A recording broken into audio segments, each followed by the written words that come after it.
The Envelope is brought to you by Hulu. He is better at staying in the moment. Like, he's extremely present. And I am like thinking about the future. It sort of mirrored what we were doing as our characters in terms of planning. And I'd be like, we have to shoot this scene tomorrow. He's like, what scene is that?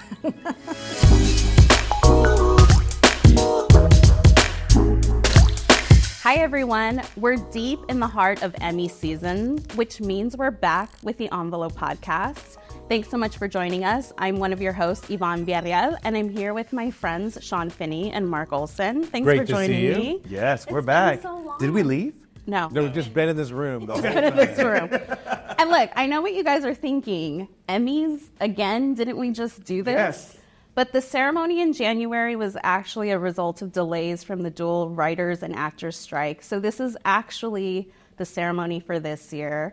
And, there's been some contraction in the television space, but that doesn't make, the task of going through the shows any less overwhelming. It's still a massive list of shows. Yes. But Sean, I'm curious, you're well-versed in the film space and the film awards season. How does this feel different for you? It feels very different. It feels, honestly, you kind of alluded to it, where it just feels like a longer list, a more expanded list of content to get through. And obviously with the shows kind of being overlapping each other didn't really help. But also what's interesting is I'm so used to I don't want to say proper award season, but I'm so used to the gambit of festivals and how that goes into the official award season. This feels just kind of like it's happening in the ecosystem.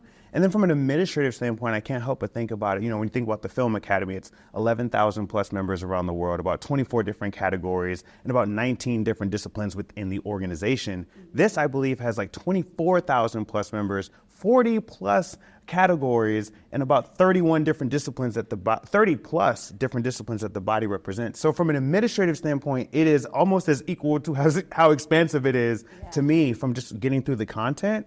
And so I'm so glad that we're doing this together so I can share.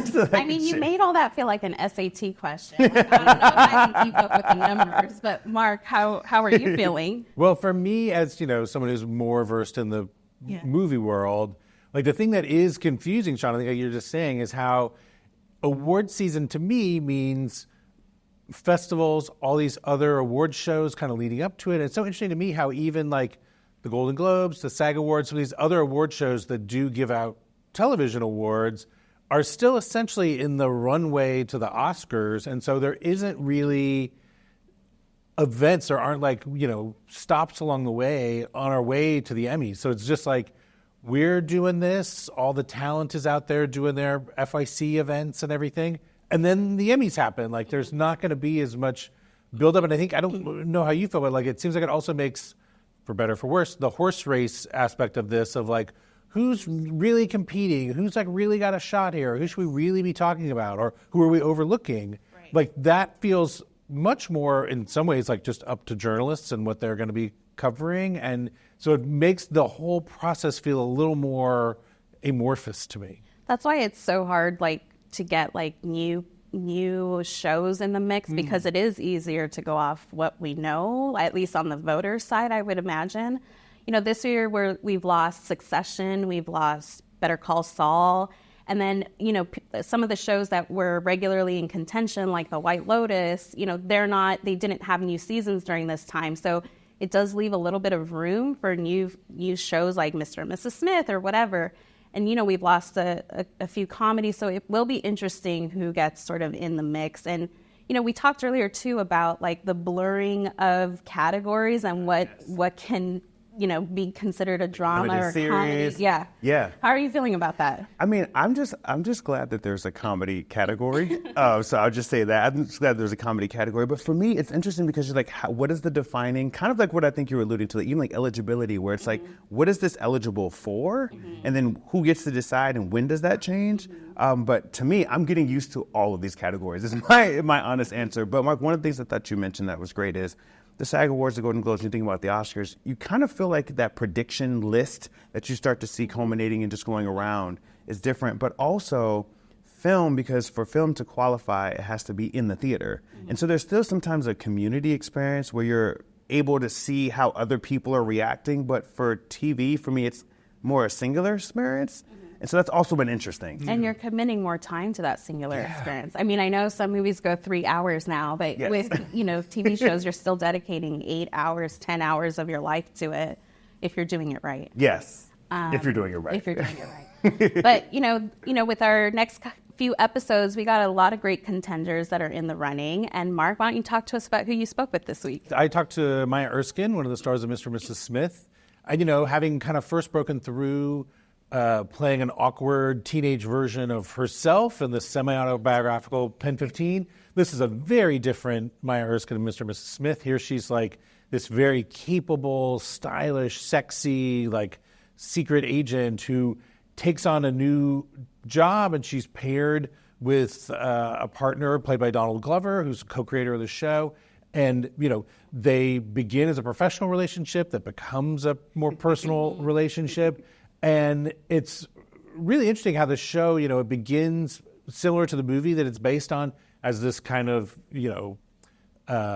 examination of a marriage and what relationships are like. But then the show also has a lot to say just about people's relationship to work and what it's like having a job in the contemporary economy. And so I think the show and Maya's performance in particular was a real surprise. And I'm glad they made it a series, and they continue to evolve who the characters can be and how reflective of the world that actually is. But to your point, they talk about okay, when are we cutting off work? We're having dinner right now. We can't be talking about, but then their phone goes off and they have to be a part of it. So yeah, I loved it. Sean, tell us who you spoke with. I spoke with Viet Thanh Nguyen and Don McKellar, who are two of the three creative forces behind the Sympathizer. And Viet is a Pulitzer Prize winner, and I think it's actually just really nice having the author whose content it was adapted from really be a part of the experience. He's an executive producer too, so I got to speak to him about that and what that was like. Obviously, Don McKellar has been a part of this game for a while, but the Sympathizer is really about a communist in South Vietnam, and it's really based on loyalty, identity, and more importantly, I think we've always seen the Vietnam War from a very Western lens. We've always seen every example of what that was, but we got to see it from the Vietnamese experience, and I think that was really, really cool. And they talked about how it was so important for him to make sure they had Vietnamese representation, authentic representation on there too. So it was really, really good, and I love hearing more how things happen on set. After this break, we'll get into Mark's conversation with Maya Erskine.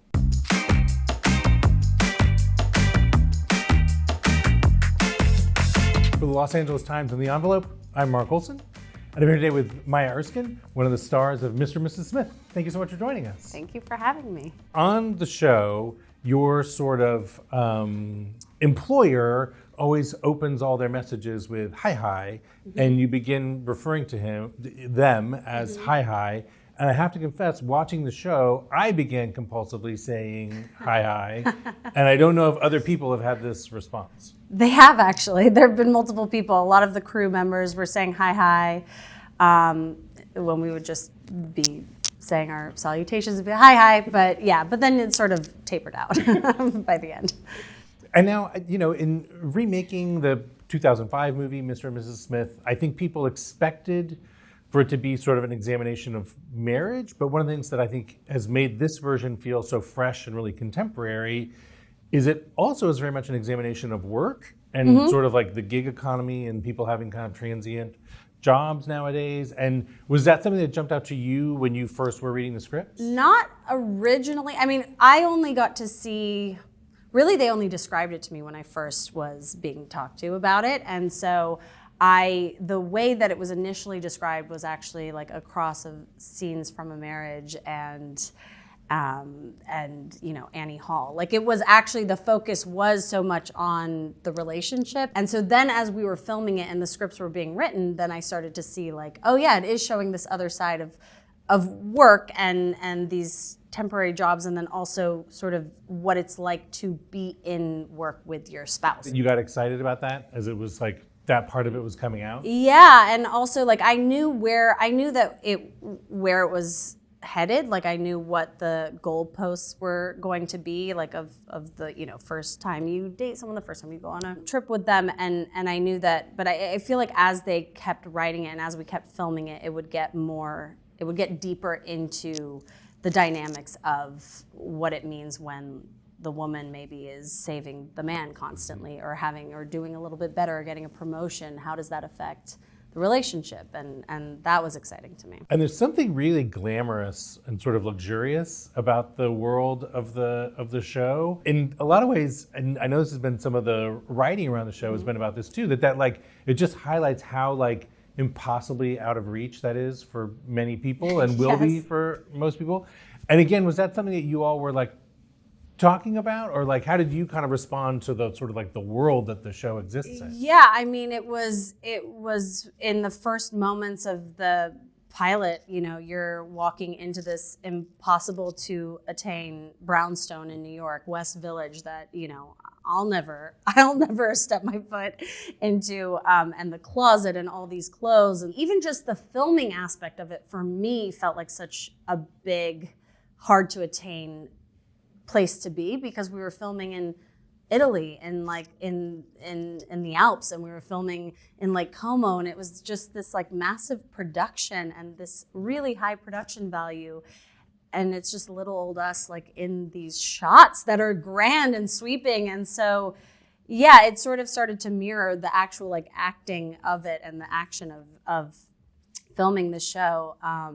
But yeah, that was a true intention of Francesca and Donald and Hero when they were filming. And your background is kind of in independent film, and on Pen 15 is kind of a scrappier show. What was it like just being, I mean, you've never quite, I think, worked on just a production at like this scale before. Never. And I think what was really helpful for me is that I think even with Donald, you know, the way they've described working on Atlanta, it's like they weren't big budgets, you know? So it always felt like students coming together to like make their project and make something happen.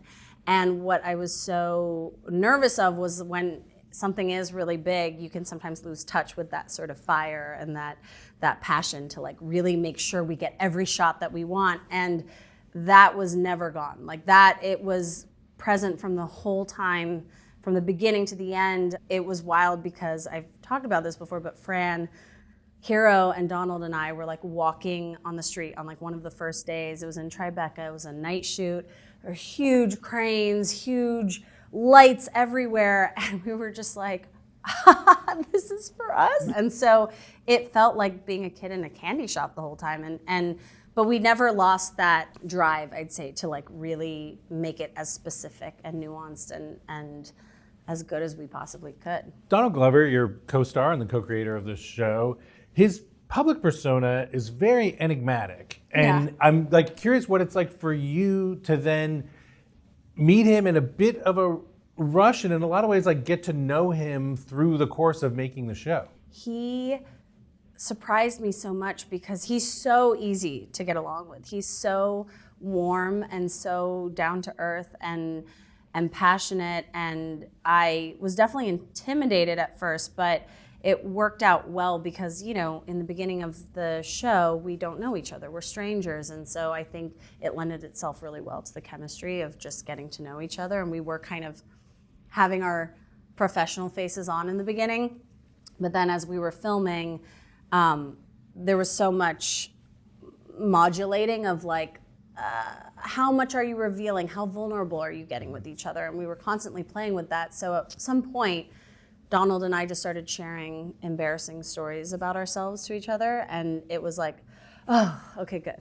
I can say that and we're good. We're good, okay, good. And then it just like opened it up and we were like very, very good friends after that. So we got very close as it went on. The characters of John and Jane approach their work very differently. Jane is much more sort of planned out. She's almost administrative in a way. Mm-hmm. John is much more like improvisational and emotional. Mm-hmm. Does that describe you and Donald as well? Like weirdly. Yeah, I do think he is better at staying in the moment. Like he's extremely present, and I am like thinking about the future constantly. I'm just like constantly like, all right, well, what's the scene tomorrow? So we're gonna do this scene, and I'm just like constantly thinking about, which isn't healthy, but that's how I operate. It sort of mirrored what we were doing as our characters in terms of planning and being organized, and I'd be like, you know, we have to shoot this scene tomorrow. He's like, what scene is that? But it was great. Like it worked. We balanced each other out. It was a good partnership. And now, much of before the show came out, Yeah. there was a lot of press around the fact that Phoebe Waller-Bridge had been attached to it and left the Yeah. project, and then you came in. And how was the character like sort of reconfigured for you, or what sort of impact do you feel like you had on the character? I don't know exactly how it was written before I came on because they didn't share any scripts with me. So I wasn't, I don't know, I can't speak to how it changed from that, but I do know that once I was involved, they asked me to like share stories of my relationships, insecurities, any quirks that could help infuse the character Jane with parts of myself more, but she still felt actually closer to the showrunner in a lot of ways. Like the more I got to know the showrunner, I was like, oh, I feel like she's you, and I'm just like joining with you, and that because it was from her voice, How so? Like what is it about the character of Jane that you think is like Francesca? I don't want to say anything without getting into specifics about Francesca's life or her personal relationship, but there's things that are drawn from her relationship, from Donald's, a couple things from my relationships, past relationships, things about Fran, just how incredibly strong she is. She's a little bit more vulnerable and able to express her emotions, I think, than Jane is in the beginning, but she can have a searing edge to her if she needs to. She's incredibly intelligent, but I would say warmer than Jane. I know both you and Donald are just incredible physical performers, and in particular in like the finale and sort of like the house shootout, there's almost this like Looney Tunes aspect to it. And was that a way that felt like the two, you and Donald, connected? Was that you both seemed to have this very sort of elasticine physicality? So nice. For me, I am a physical actor. Like that is how I approach characters, is I have to come from the physicality first. And so actually in the beginning it was tough because we shot in order. So the first episode, it's a lot of like kind of stillness, and there's only like some running, but there's just like a lot of keeping your cards close to your chest, and how much do you reveal, how much do you not reveal. And that's really hard for me because I'm not good at lying and I want to express everything all the time. And I'm an overshare. For the final episode, when we finally get to like really release all of it, Donald and I just had so much fun with it. I was very sick though when we were shooting the fighting scenes. And so I would say like I was obsessed with fighting and stunts, and I was like, just put me in, and he'd be like, no, like this isn't, you're not doing it right, like some somersaults or certain things I didn't have the energy for, but we still did it, and I would say that if we were to do another season, I would want to involve more physicality. Is there a distinction between physical comedy and like physical action, like stunt work? Like are those kind of the same, or is there something distinct about them? That's a good question. I mean, yeah, I think there's differences. I mean, I think there's just the thing with both of it is it's just being aware of your body and being present in your body. And so if you can do that, then it's sort of like it's a malleable instrument that you're just using in different ways. And I think with physical comedy, it's like the intention is never to like be funny with your body. It's sort of like I'm just doing this thing of my instinct or whatever, and I'm playing this character, and this is coming out right now, but it's not like, let me do a funny move. It's more just, I think, for me at least, this is how my body is manifesting whatever I'm feeling inside. Like I'm just thinking of, even because Maya from Pen 15 is like an extremely physically wild character, and I feel like for that was just like me remembering what it was like to be 13 and letting that play out, like not stopping the instinct from happening. Because the show has this kind of real casual sexiness to it, and I'm thinking there's there's a scene where the two of you are at a farmer's market, and like you're wearing just like sort of like a slip dress with like a shirt over it, and like Donald has like a couple buttons too many unbuttoned. And like that aspect of the show is one of the things that makes it like really appealing and like a very fun hang, I think. And were you like, did you get really involved like in the costuming and what Jane was going to wear? There was a lot of back and forth in the beginning of deciding what her look was going to be. I mean, we had like a lot of references of Jane Birkin and kind of going in that direction, but then sometimes going more masculine and yes, it was always just a constant conversation. But I think the goal was always for like simplicity. Like simplicity and ease is what can be very sexy, not like these sculpting, bustiers or what you think of when you think the word sexy. This is a podcast, it's a video podcast. Yes. But people maybe can see the fact that you are currently pregnant. Yes. And I'm curious, like, it's such a big story point on the show. There's so many conversations about whether to have a baby or not. I know this is your second child, but did that somehow crystallize your thinking or your feeling on this topic? It's so curious that like coming along as it is, when it is. Yeah.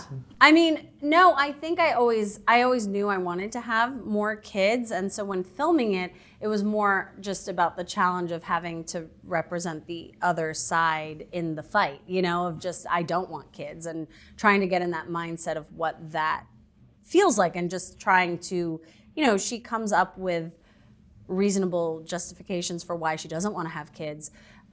In my mind, though, I think she does want to have kids deep down. She just thinks that it's not the smartest timing in this job. Because that is one of the things that's so interesting, again, in the distinctions that are drawn between John and Jane. Yeah. Is she has like a much more sort of conventional ambition. Like she wants to like move up the ladder. Yeah. And he doesn't really. Well, I think also it's the family that he grew up in and the family she grew up in. Like her parents, she doesn't have a warm relationship with the one surviving parent, her father. She doesn't have sort of this model to go off of like a healthy family life. And she lost her mother when she was young. So in her mind, she's like, all I need is really just this cat and a job and money, and then I'll be fine, and then I'll run off. And I don't need you, I don't need anyone. Like that's sort of her armor and her way to survive in life. And so I think adding a kid is just like, that would be this huge foreign, object in her mode of life, her mode of thinking, how she survives, that she can't even like fathom bringing that in this moment, in this time being. But yeah, I think that John is someone who, he still talks to his mom every day, and he wants to have, I think he's here because he wants to have the nice life. He wants to have the house. He'd be happy being the lower risk, what are we calling it? The lower risk of high, just so that he could be able to come home every night, cook dinner, have a kid, put them to bed, like just live the all-American life. And that's not enough for her, I think, in her mind. Donald's mother plays his mother on the show. And curiously, your mother played your mother on Pen 15. What is the energy like on set on like a mom day? Like, it's really fun. I mean, she was great. Beverly's great. She made it so easy, and it just brings a warmth and shows another dimension to whoever's parent it is. So you get to see this other side of Donald, how he acts with his mom, and it's very sweet. For me, I feel like I was like such a brat and a child around my mom when she would go. I'd be like, Mom, it's continuity. You can't hold your bag now like that. Like God.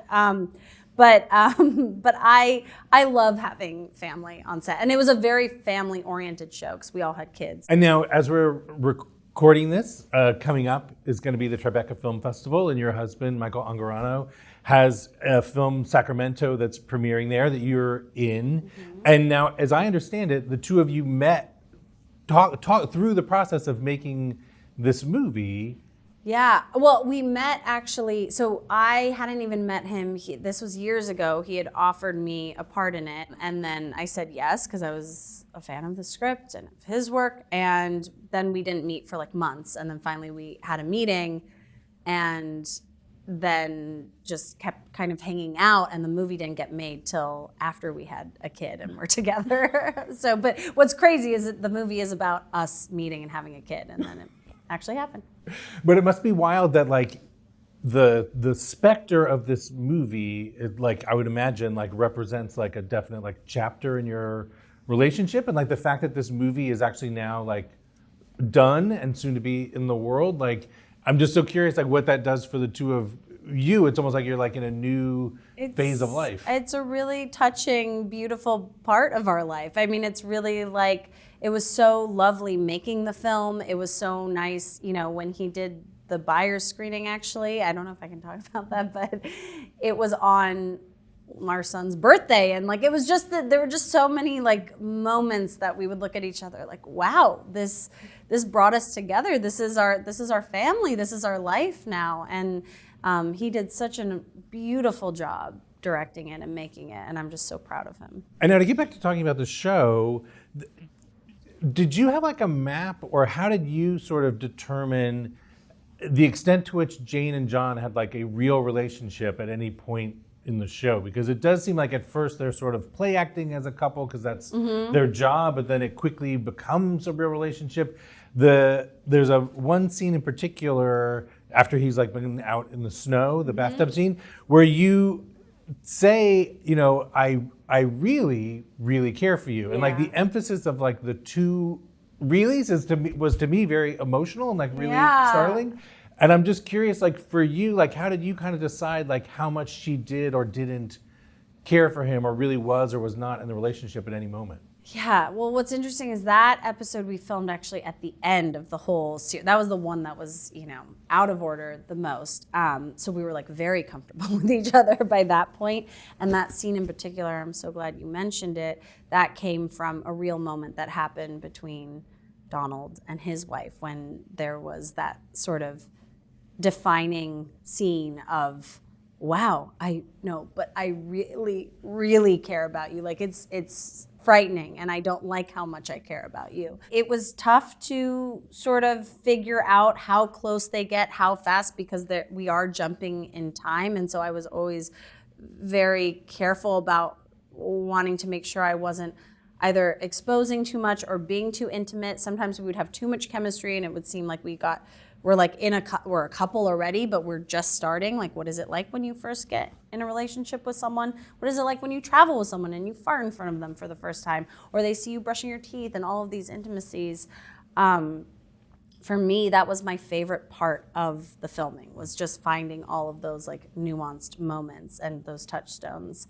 And yeah, when we filmed that scene in particular, I remember we did the rehearsal and it was like very emotional during the rehearsal, and then it was like, all right, okay, we'll film it. But it's such a sweet way for Jane to like expose that she actually really cares about this person and likes him.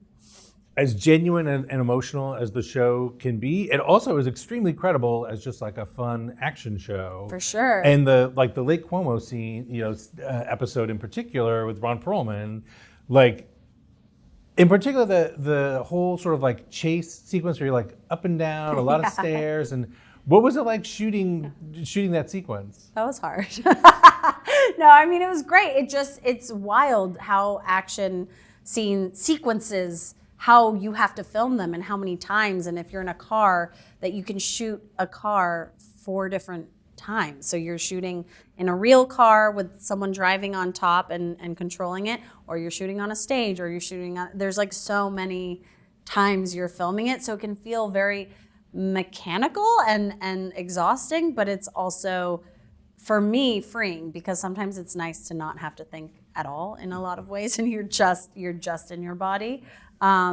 So I loved it, and I love Ron Perlman so much. He's amazing. As much as the show is very much focused on the characters of John and Jane, on you and Donald, there was just astonishing deep bench of supporting players that come through. And what was that experience like? That one day at work, it's like, Ron Perlman or Sarah Paulson or Parker Posey and Wagner Moura. Like, what was it like having those supporting players coming through? It's all my favorite actors. It's all my heroes. I'm just like, great, thank you. This is so nice.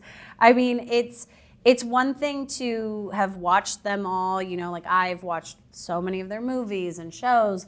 And so then when you actually get to be in person with them, acting opposite them and getting to see their process live, it's such a treat. It was And I thought I would be terrified and not be able to hold my own or act with them, that I would just like hide in a corner. But they're so warm and inviting that it was just like, it just felt like actors just working together, easy.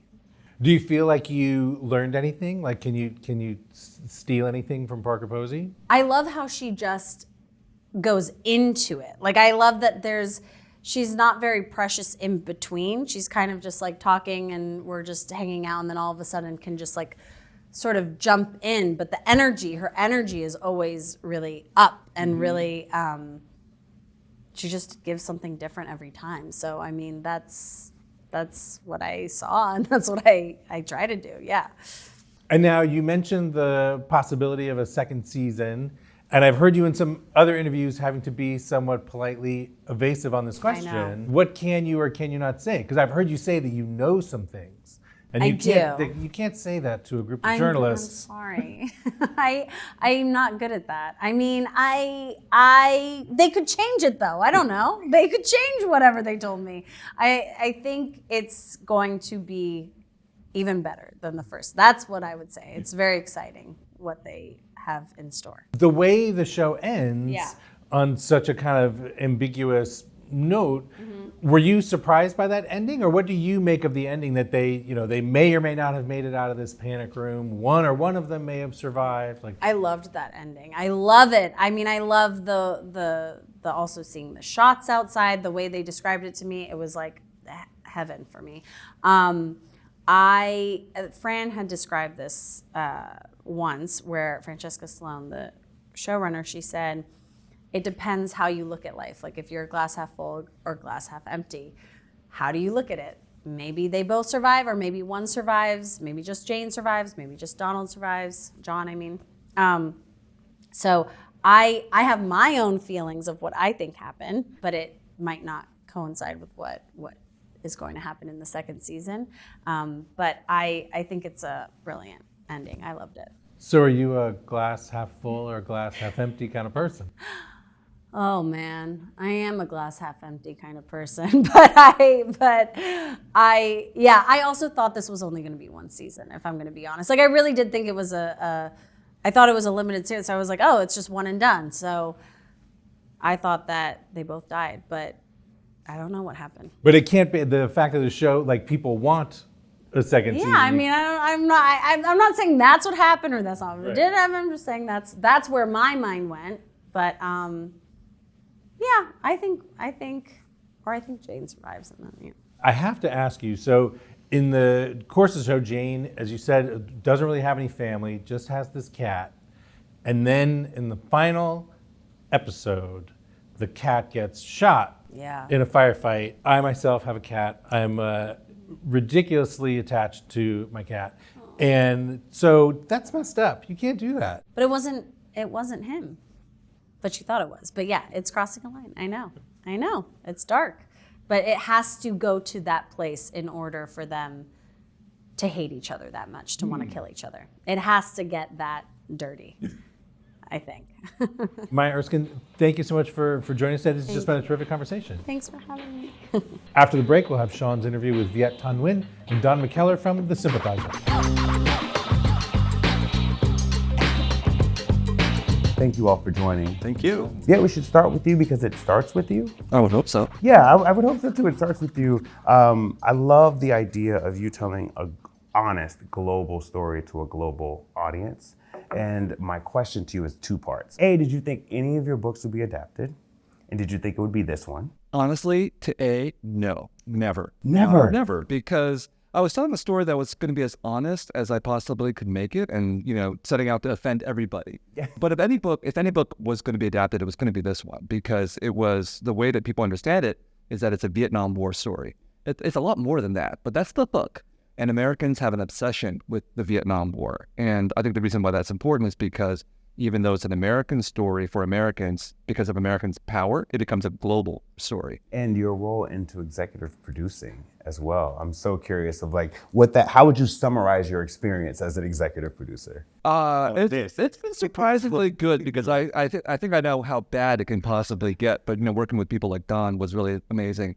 the most important part about being an executive producer was just trying to get this show made in the first place, and then getting the right collaborators, because I knew I would have to turn the novel over to many other people. And so that was really crucial, to pick the right people so that I could trust their aesthetic and political visions about this story. Don, I want to get into you because you're no stranger to all sectors of entertainment: theater, writing, directing, producing, acting. I'm so curious how all of those elements specifically prepared you, because I feel like it gives you an advantage to really understand the nuances of a production. How did that really impact The Sympathizer in your experience? Well, it's complicated. I don't know. I mean, I'm showrunner for this series, co-showrunning with Park Chan-wook, and it's true that I do feel that the acting, the writing, the directing, they all come into play in that job. I definitely felt I could empathize with the actors a little more. Modulating some performances, yeah, maybe? A little bit. And of course the writing, I mean, it all comes together, right? Because I'm also talking to the directors and trying to make a coherent sort of stylistic vision, So I don't know, I think the background helped. And I feel like, we're so used to seeing this story, a version of the story told from a specific lens, a specific American Western lens. I really would love to understand the importance of really making sure that you're telling that global story honestly from a global perspective, specifically from the individuals that were impacted. That's for the both of you. I mean, for me, the red line was that the story had to be about Vietnamese people, with Vietnamese actors speaking as much of the Vietnamese language as we could possibly fit in there. If we were to do a show where like the actors were speaking English with a Vietnamese accent, no, I would have taken my name off of it. If we had a show with non-Vietnamese people playing Vietnamese roles, I would have taken my name off of it. If we had a show where the white guy was the absolute center of the story, would have taken my name off the show. So that was really, really crucial. And I think it's taken a long time for Hollywood to catch up with the global story, with people like me and the stories that I wanted to tell. So I think maybe there was a window of opportunity, and we seized it, basically, with this story with these actors. Yeah, I mean, that's the biggest hook. It sounds crass to put it that way, but when you read the book, you think, oh, wow, I've really never seen it from this perspective. It's the Vietnam War took place in this country, but I've never seen it from a Vietnamese perspective, which is sort of amazing. And I do think it's a unique war that we really feel we know what it was like over there because of basically American movies. And so it's immediately fascinating, at least it was to me, because I'm not Vietnamese and I've never thought of it that way. But at the same time, because it's a very good book, I could really get into it and understand it, and I felt a personal connection with it. So I thought if I can help convey that very specific Vietnamese story to a global audience, I'm in. And yeah, I had the same conditions as Viet, absolutely. We didn't have to fight about that. It had to be Vietnamese people had to speak Vietnamese. It had to be Vietnamese actors, because that's what it's about. And authentic to the story. Yeah. And I think even the best books, might sell thousands of copies, but when you think about TV, film, and media, it has the span to reach millions. So I'd love to talk from like script, not even script, from book to script to production, and keeping the authenticity of the unique voice that is Captain, played by an incredible actor, and then your balance of bringing in obviously the elements of a production. So I would just love for you both to kind of talk about the authenticity of the character in the book and then the authenticity of being able to share and showcase and merge that together. I mean, obviously, I think a book is awesome. He's taking offense when you say it. A book is awesome. Yeah. Just this book. Yeah. But honestly, when we were going to adapt it, I knew exactly what was going to happen, which is that everybody would be like, oh my God, congratulations, it's going to be a TV show. I don't remember people saying that about the book when it was published. So I understand the reality of the media landscape and of the power of pop culture, especially in TV and movies.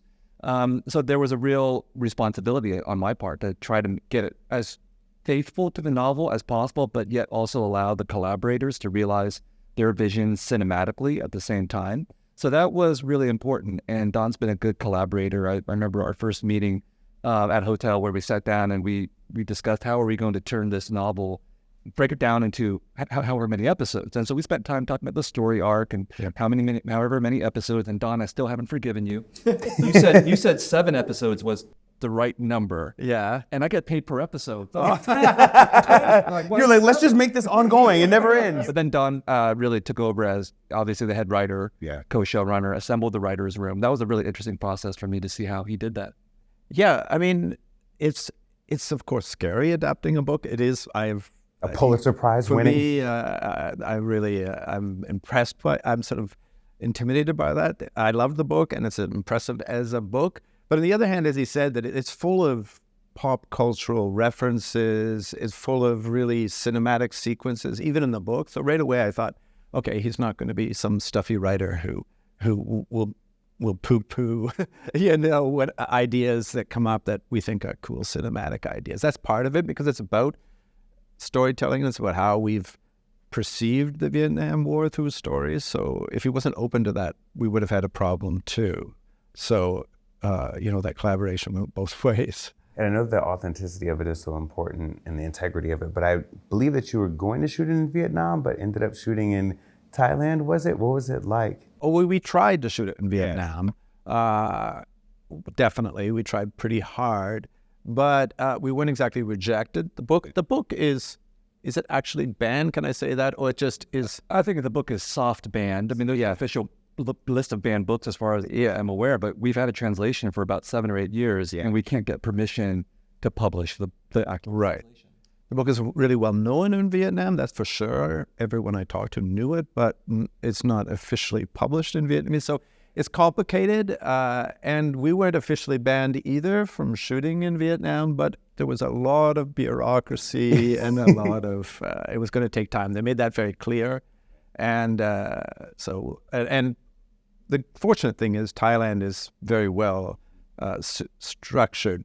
It has a lot of equipment and crew and experience shooting shows this size. So it was not easy duplicating Saigon in Bangkok. We had to go to a lot of smaller cities trying to find period-looking buildings and buildings that had at least suggested a colonial background, which Thailand doesn't have. So it was not easy, actually, and it took a lot of work. But I'm pretty proud of the results, actually. And then what was it like? I'm fascinated with the choreography, not only between you two, but also Director Park, and what that experience was like. So you all met at the hotel, you got that together, you assembled the writer's room. Yeah. Talk me through very simple terms of how you all actually work together. It's complicated. I'm not even sure how we did it. I mean, I had worked with Park Chan-wook before this. I had written a feature script with him a long time ago. Besides being a director and so on, obviously he's a storyteller. Yeah. He writes the scripts. And so he's very interested in the details of all the different things about character, plot, setting, and all that. So he had an active role. Yeah, absolutely. I mean, just to be clear, he loved the book. I knew that from the first time I talked to him. He was excited. And it was the kind of thing that he said he's wanted to do but hasn't given. And he loved that he loved the sort of irreverence and the fact that it was an immigrant story, which he responded to, but not in a sentimental way that he was used to. He said it had a lot of scripts already that were in that milieu, but not to his taste. So he was very enthusiastic right from the beginning. Yeah, I think taste is important. Yeah. Because I'm a big fan of Park Chan-wook's work before he came into my life, and his movie Old Boy was a stylistic influence on The Sympathizer.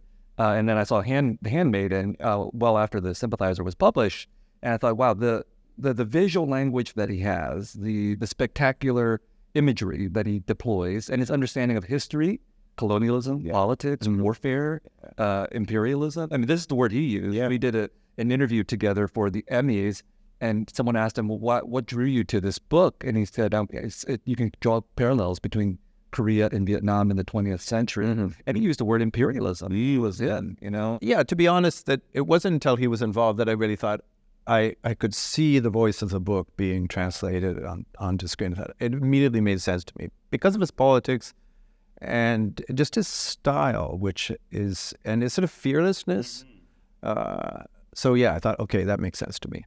I mean, when you're talking about style and aesthetics, one of the things that stuck out to me is the editing and the storytelling in reverse, the storytelling in present and future projecting as well. And I would just love to talk about that from those decisions that were being made, obviously in the book, but also stylistically what we see on visually. Oh, right, yeah. It's hard to remember when that came up. I mean, the book does go back and forth in time, like most books do, most novels do. We had to find a way to do that was cinematic. It's harder. It's easy in a book just to, in a sentence or two, find yourself back in time. But in a movie, it's harder. So we came up with this sort of filmic idea, this sort of rewind idea that he's almost editing his story. So he's kind of a filmmaker, which sort of put us on our level. And then I think at the very beginning in the first episode, we wanted people to question why he was starting where he was. He's told to start there by his interrogator. And it's sort of, I don't want to give anything away, but it's sort of, well, we want the viewers to be thinking, well, why is he starting there? Why do they want him to start there? And hopefully that pays off. And what's the significance in the story that continues to prevail itself? Because I still feel like the quote in the beginning. All wars are fought twice. And battlefield. First time on the battlefield, the second time in memory. memory. Yes. And that's like, that stuck out with me, but it also, for me as a viewer, it prepared me for the going back, which is why I wanted to ask that question, because I was like, it was so thoughtful. It is about memory too. It is about that, because it's about, I think one of the great things about the book, again, is that in a lot of Vietnam War themed things, it's really about the atrocities of war, that we've seen that, the absurdity of the American involvement. But this is really about the consequences of that and the sort of the legacy on these individuals, but also on their memories, like that they're carrying with them. And that became really important thematically to us, because that's the way the story is told, and it's still present in their psyches. So we were very happy when we came up with that quote. I mean, I think you suggested it actually, but someone suggested maybe we need some kind of frame to get the viewers, introduce them into this story, because interestingly enough, even though the Vietnam War ended only about 50 years ago, that's ancient history for most people, right? Yeah. And so they needed just a few lines to try to orient the reader. I guess it worked. Yeah, it worked. No, I immediately, it set me up for when I did see it in that opening scene and throughout, which I was like, oh, stylistically and from an aesthetic perspective. Mm-hmm. Speaking of things unplanned, you were in an episode as well. I would love to hear a bit more about your unplanned cameo and one-liner. You're an actor now too, so yes. Well, I think it's kind of a tradition to put the author into whatever the production is, Stan Lee and John le Carré and so on. And so, I was told to show up. It was actually a really fun experience for me, although I didn't get the role that I wanted. Okay. I said I wanted. Listen, this is it. I said I want to be blown up, because that's the fate of the author in his own adaptation. But I said, no. They had a more sophisticated idea. So I'm cast as a photographer in a restaurant scene where I'm taking a photograph of the entire cast because it's a longevity banquet. And I was only supposed to go there and take the photo, and that took 2 days because I had to get hair, makeup, clothing, and then show up and all-day shoot for literally what was supposed to be in action and cut. And I wasn't supposed to say anything. And then Director Park, so I realized how much improvisation takes place. Director Park was like, "Well, when do we should have you speak a line?" We were like, "I think you wrote it on the spur of the moment." The line was, but it was like, turn on the mirror. Can someone turn on the mirror ball, please? Or turn off the mirror Turn ball. off the mirror ball? Yeah. Okay, so you forgot your line. See? That's how it's done. And smile. I think you also said smile. Right. Which we thought was I think cool most of and that was ironic. cut out. It's I the think smile. it's like 3/4 of a second that I show up. But nevertheless, I spoke, so therefore they had to pay me. I had to check for that. Yes. Can you believe it? Now he's now going to that be. I'm thinking, we should have just blown you up at the end of the scene. That would have been Morning Job. Just blows up. I mean, you can't speak about the cast without speaking about the incredible cast, and I believe Captain played, or I want to say interviewed, but didn't audition for about nine months, and then he got like a casual Zoom call with you. He was like, "Oh yeah, you got it." Like, tell me about like that process and when you all knew that he was the person.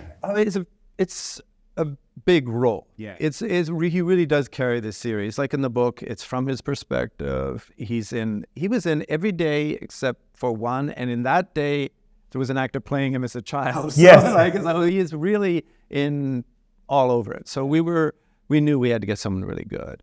And it's difficult also because he has to be like a movie star, be charismatic, kind of spy, like a 70s male spy from Hollywood, except Vietnamese. And he also had to have vulnerability. It's quite a huge acting range if you see the whole thing. So we auditioned him a lot of times. I know he's out there telling the world how we tortured him. And it's probably true. We really did, because we auditioned him. He's from Australia. Yes. He sent in his tape to a casting agent several times. We flew him to Korea to meet with Park Chan-wook. We flew him to LA to meet the two of us. He still didn't have the part. Yes. And then you're right. I gave him a Zoom at the end. I was really happy. He said, let me do it.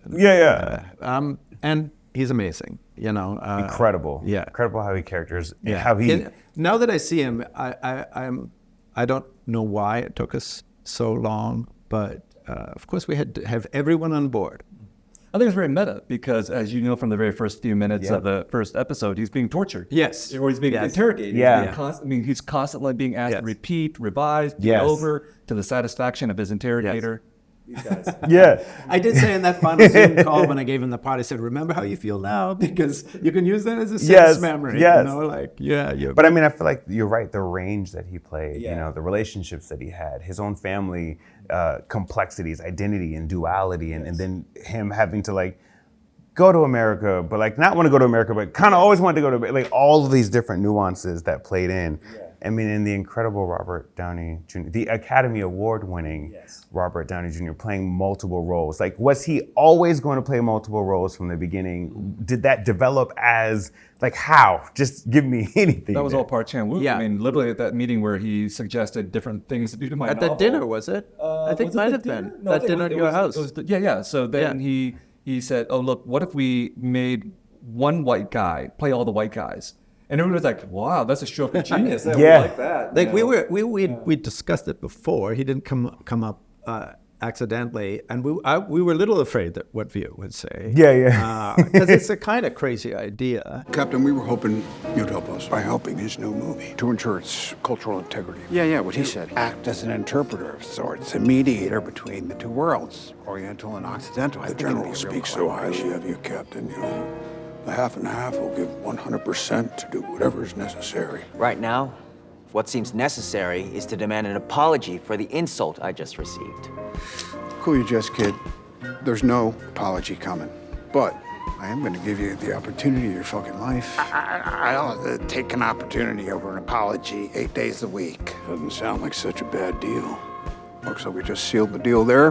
We loved it because we felt there were these recurrent older patriarchal American white guys in the captain's life in the book.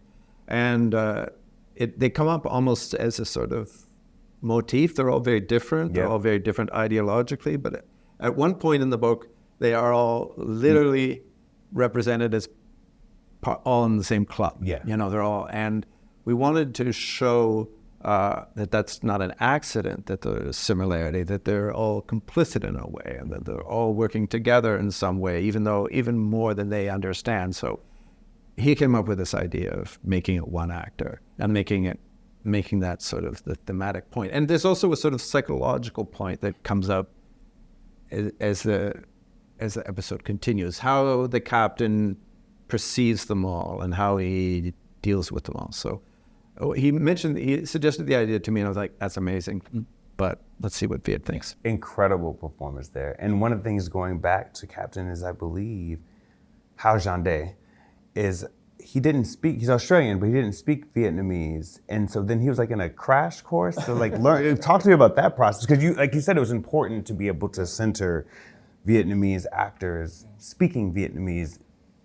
It's part of the casting process, and we have to look at history here. I mean, we have 4 million. There's 90 million people in Vietnam, 4 million Vietnamese people in the diaspora, and the reason they're there is because of the war and the aftermath.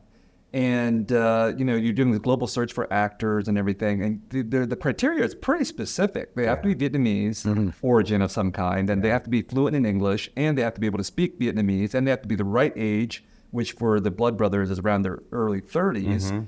That really narrows your pool down. And then in Vietnam itself, I think we couldn't audition a lot of actors because a lot of them did not want to audition. Why is? Well, because being associated with this show, because of the sort of reputation of the book, could harm their livelihood. Right. But the reality is for this diasporic generation, like, I think Fred, who plays Bolton, and Hua, who plays Another the great captain. actor. Well, amazing. Great, yeah. But they're American. They're born in America, United States, and Australia. Yeah. Right. And so Fred's- I'm sorry, Canadian. Sorry. In fact, none of the Blood Brothers are American. Right. Lee, who plays Martin, is also Canadian, also from Vietnam. The basic reality is this entire generation that's been born outside of the country, oftentimes their Vietnamese is shaky to non-existent, right? Right. That's just the reality that we had to. Yeah. And the lingo, like it was almost like I had to really understand it, not just like just like really understand how to be able to communicate there. No, you're right. It's not casual Vietnamese. Yes. He's got to talk about war, specific terms, and communist lingo. Kind of. He's good. So it's not casual chatty. Vietnamese. Yeah. So we had a lot of people working on the Vietnamese aspect. I think there's at least 2 or 3 people on the set.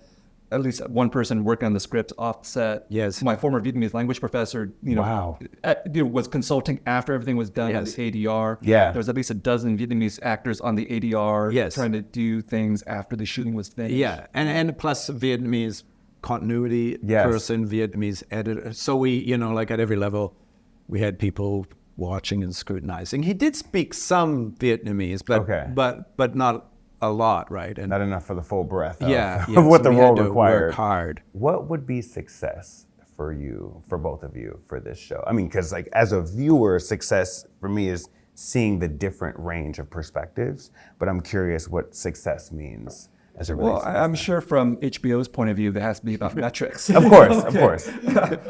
For me, it was a triumph already just to get the show made. Yeah. Okay, we somehow persuaded HBO to put up as much money as it did to make this show, and now it's out there. Yeah. And now you have a show that's, I think, around a 90% Vietnamese cast speaking a lot of Vietnamese words, talking about one Vietnamese perspective. Yeah. And that's really important to emphasize, okay? Yeah. Like, there will be some Vietnamese people who disagree with the show, and they should, because how can one story tell all of this diversity of Vietnamese points of view? But the point is, my version of success would be that this show is a lever, and that it opens further opportunities for more Asian and Vietnamese actors and storytellers in front of the camera, behind the camera, to tell even further stories. Yeah, because the show is also about how ideologies sort of calcify and end up alienating people, even though they have noble aspirations at the beginning. And I feel if the show can create a discussion among people and sort of break down some of those boundaries, allow people to empathize across these received separations. I mean, maybe it's just a bit of a vague triumph, but I feel like if it can create that kind of discussion, allow people to imagine themselves on the other side of war, recognize there's another story there that is just as valid. I think that kind of response is really what I dream for.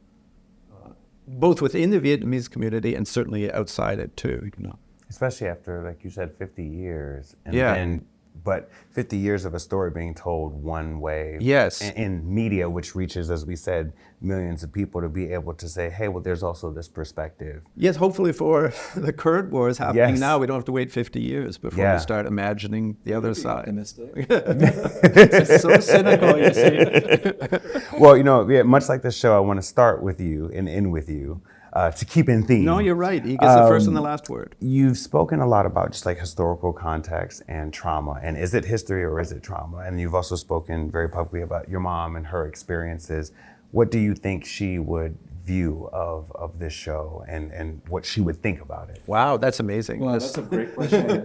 I'm reminded of the fact that when I won the Pulitzer Prize, for example, I didn't actually tell my parents. Yeah, because I was like, this is what you're supposed to do, right? Yeah. As the Asian kid or whatever. And so my dad called me the next day. Sorry, but that's so different from me. My parents would have told me that I'd won. They would Yeah. So the next day I'm on the road after the announcement, my dad calls me, and his voice is shaking with happiness. And he says, the villagers in Vietnam called. you won the Pulitzer Prize. Oh. And I was like, oh, all I had to do was win the Pulitzer Prize. Yes. Finally. Yeah. So I think that same thing. It's like I don't think you ever read the novel. And why would I want to, like, my parents sacrificed so much, and now I'm going to make them read my work. It's not important. But then he takes great satisfaction from my sales figures and my awards. Yeah. That's cool. So I think with the TV show, the same thing. I don't know if they would want to watch it or if they could watch it. I think it would reawaken certain kinds of difficult memories for them, as it has for certain Vietnamese spectators of this show. But I think they would be enormously proud of the spectacle of the show itself. That here it is, you know, we one version of our story is finally getting told on one of the biggest stages available to us as Vietnamese refugees, Vietnamese Americans, Vietnamese people. I think she would have been proud. Oh, now we've got to win more awards for his parents. Yep, we got to do it. Thank you all so much for being here. Thank you. Thank so you. much. All right, that's our episode for today. We weren't that rusty. We No. got back into the swing of things, right? Yeah, it only takes a little bit. Please subscribe wherever you listen to your podcast or wherever you watch your podcast, and join us next week for a new episode.